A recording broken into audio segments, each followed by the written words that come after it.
বন্ধুরা, তোমরা কেমন আছো? আশা করি তোমরা খুব ভালো আছো। আমিও খুব ভালো আছি। আজকে তোমাদের আমি কাতলা মাছের ডিম নিয়ে নিয়েছি। দেখো, একদম টাটকা কাতলা মাছের ডিম আছে। আর এটা বড়া করছি। কিভাবে করছি দেখো, এর মধ্যে পেঁয়াজ আছে, রসুন আছে, কাঁচা লঙ্কা আছে। আর কাতলা মাছের ডিমটা একদম ফ্রেশ বন্ধুরা, তার মধ্যে কিন্তু এই পেঁয়াজ, রসুন আর কাঁচা লঙ্কাটা দিয়ে দিচ্ছি।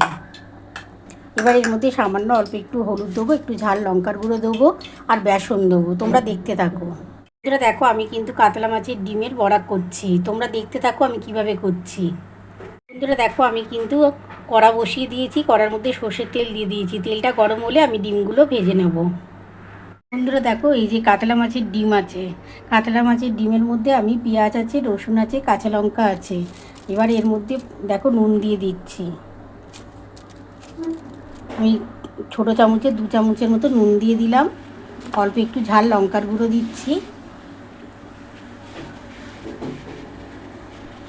একটু ঝাল ঝাল করে বড়াটা খেতে ভালো লাগবে। সামান্য অল্প একটু হলুদ দিয়ে দিলাম। এবার এই যে দেখো বন্ধুরা, বেসন দিচ্ছে। খুব বেশি দেবো না বেসনটা, খুবই অল্প দেবো। বেশি বেসন দিলে খেতে ভালো লাগে না। বন্ধুরা দেখো, আমি মাছের ডিমের মধ্যে পেঁয়াজ, রসুন, কাঁচা লঙ্কা, নুন, একটু সামান্য হলুদ, ঝাল লঙ্কার গুঁড়ো সবটাই দিয়ে দিয়েছি আর বেসন দিয়ে দিলাম। এবার এর মধ্যে ভালো করে একটুখানি গুলে নেবো। একটু খাবার সোডা দেবো বন্ধুরা, অল্প একটু খাবার সোডা দিয়ে দিলাম। এবার এটা ভালো করে গুলে নিচ্ছি, নিয়ে আমি কিন্তু বড়াগুলো ভেজে নেব। দেখতে থাকো বন্ধুরা। আর এইরকম কাতলা মাছের ডিমের বড়া দুর্দান্ত খেতে লাগে গরম ভাতের সাথে। দেখো, মাছের ডিমগুলো কিন্তু কড়ার মধ্যে দিয়ে দিয়েছি, কারণ তেলটা আমার গরম হয়ে গেছিলো। আর দেখো বন্ধুরা, মাছের ডিমগুলো একটু বড় করে ভাজছি, তাহলে খুব তাড়াতাড়িও হয়ে যাবে। আর একটু বড় বড় করে ভাজলে দেখতেও ভালো লাগবে, খেতেও বেশ ভালো লাগে। আমি উল্টে দিচ্ছি। এরকম মাছের ডিমের বড়া দিয়ে কিন্তু গরম ভাত দারুণ খেতে লাগবে।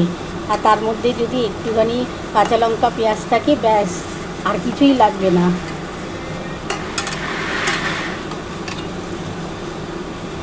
বড়াগুলো একটু উল্টে নিচ্ছে বন্ধুরা।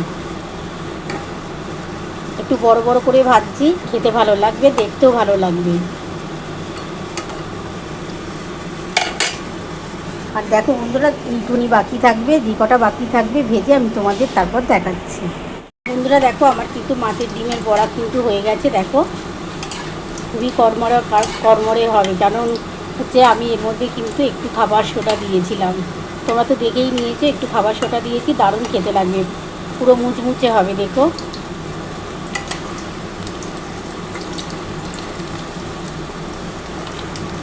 পরিমাণ মতন তোমরা কিন্তু খাবার সোডাটা দেবে। বেশি খাবার সোডা দিলে কিন্তু আবার তেতো হয়ে যেতে পারে, তার জন্য তোমরা তোমাদের পরিমাণ মতন দেবে। যতটা ডিম থাকবে ততটা তোমরা বুঝে দেবে। দেখো, দেখেই মনে হচ্ছে না মুচমুচে হয়েছে। এবার আমি কিন্তু এগুলো নামিয়ে নেবো, আর যে কটা বাকি থাকবে ভেজে আমি তারপর তোমাদের দেখা হচ্ছে। এরকম কিন্তু মাছের ডিমের বড়া দিয়ে গরম ভাত দারুণ লাগবে খেতে বন্ধুরা। একটু লাল করেই ভাজতে হবে, নাহলে ভালো লাগবে না খেতে। এবার এই কটা হয়ে গেলে আমি নামিয়ে নেবো বন্ধুরা। তারপর দেখো বন্ধুরা, যে কটা বাকি থাকবে আমি করে তারপর তোমাদের দেখাচ্ছি। বন্ধুরা দেখো, আমার কিন্তু মাছের ডিমের বড়া দেখো যে কটা ভেজেছি এখন নামিয়ে নিয়েছি। দেখো কতটা কুরকুরে হয়েছে, দেখো একদম মচমচ করছে বড়াগুলো। আর দেখো বন্ধুরা, এই কটা বাকি রয়েছে, এটা ভেজে নিয়ে আমি তারপর কিন্তু তোমাদের দেখাচ্ছি। আর কিন্তু তেল দিলাম না, যেটুকুনি তেল আছে এই তেলের মধ্যেই কিন্তু ভাজার চেষ্টা করছি।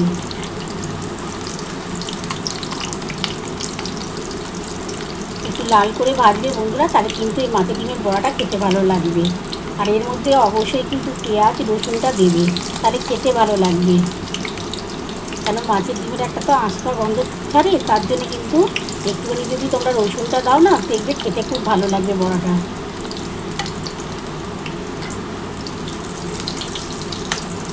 আর এটা খুবই মুচমুচে হচ্ছে বন্ধুরা। দেখো,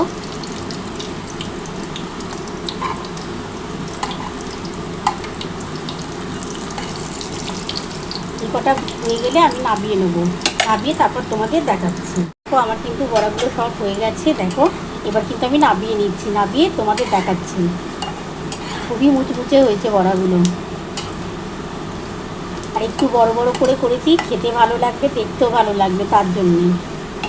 আর এই দেখো বন্ধুরা, কিছুটা আমার কিন্তু নামানো হয়ে গেছে, আর ওই কটা নামিয়ে নিয়ে আমি তোমাদের দেখাচ্ছি। বন্ধুরা দেখো, আমার কিন্তু মাছের ডিমের বড়া নামানো হয়ে গেছে। কেমন হয়েছে বন্ধুরা? তোমরা তো পুরো রেসিপিটাই দেখে নিয়েছো। তোমরা কিন্তু এরকম কিন্তু গরম গরম মাছের ডিমের বড়া গরম ভাতের সাথে এরকম পেঁয়াজ কাঁচা লঙ্কা দিয়ে খাবে, দুর্দান্ত লাগবে। তোমাদের আর কিছুই লাগবে না বন্ধুরা। তোমাদের যদি আমার এই রেসিপিটা ভালো লেগে থাকে, প্লিজ একটা লাইক সাবস্ক্রাইব করতে ভুলো না। আর কমেন্ট বক্সে অবশ্যই জানিও কেমন হয়েছে। তাহলে এরকম আরও নতুন নতুন রেসিপি নিয়ে তোমাদের সামনে হাজির হব। Thank you.